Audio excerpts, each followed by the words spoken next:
Mr. Graves, just have to be recognized. Gentleman's recognized. Thank you, Mr. Chairman. Mr. Chairman, I'd like to engage in a colloquy with the ranking member for just a minute. Ranking Member Westerman, if this resolution were to come up in 6 weeks or so when you have the gavel, would this pass the House? Would this pass the committee? I would strongly support it passing the committee. And you're going to have a majority of members on your side, and you expect that it would pass? I would hope so. Okay. Don't want to be presumptuous. All right. So one, I think I'll be presumptuous. This is going to pass next Congress.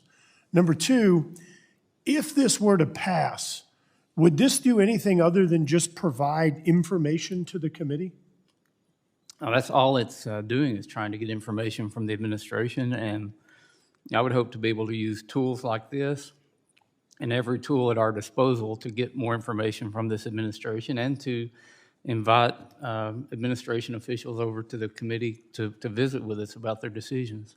Thank you. And last question, Ranking Member.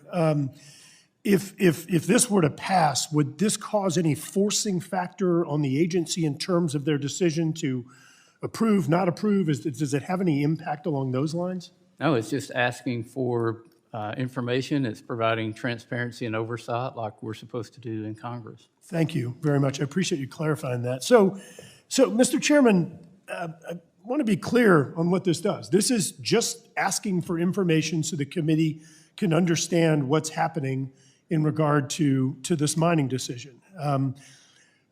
Mr. Chairman, we've sat here for the last year and a half or so, and we've watched as this administration has aggressively tried to transform energy policy and energy markets in the United States. And let's remind you of the outcome.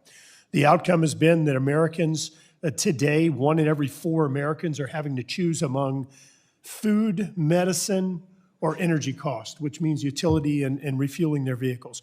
1 in every 4 Americans. So number one, this administration's energy policies are forcing people into energy poverty.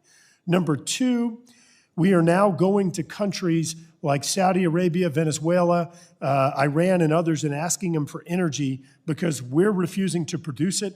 This administration has tapped more energy out of our strategic reserves, our emergency reserves, than every other president in American history combined, putting us in a dangerous, vulnerable situation to what's happening globally in regard to energy markets, energy volatility, Russia, and others.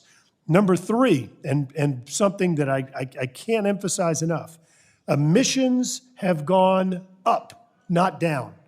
Emissions have gone up under this administration, not down. They were going down during the previous administration. They're going up under this administration. So you're failing on every single metric. So now what's happened is we've watched this administration under the IIJA, the ARA, the IRA, and other imaginary or I guess deceiving titles of legislation. This administration has set aside $610 billion in taxpayer funds to force this energy market in different directions.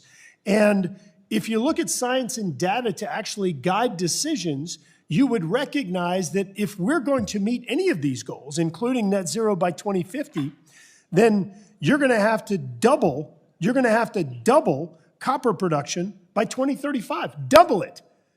Now, I remind you, in the IRA, you provided tax incentives or a tax subsidy when people buy electric vehicles, but you have a domestic content requirement.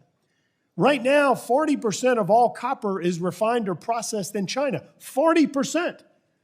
We're importing, I believe it's 45%. I think last year was the latest statistic. I think 45% of all copper minerals. So there is no plan, there's no strategy, it's all disjointed. And that $610 billion, that's going to end up going to other countries.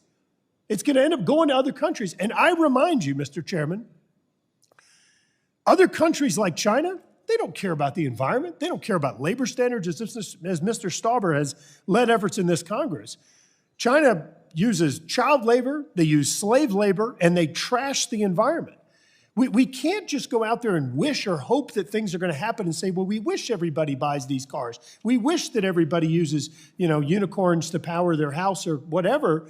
But you've got to have a strategy behind it. And saying no to everything isn't a strategy. It actually puts America in jeopardy. It makes this more dangerous. So, Mr. Chairman, in closing, I remind you, this resolution simply asks for information from the agencies so this committee can make an informed decision. This is only about transparency. I urge adoption of the resolution. I want to thank Mr. Gosar and yield back. Gentleman yields. Anyone else?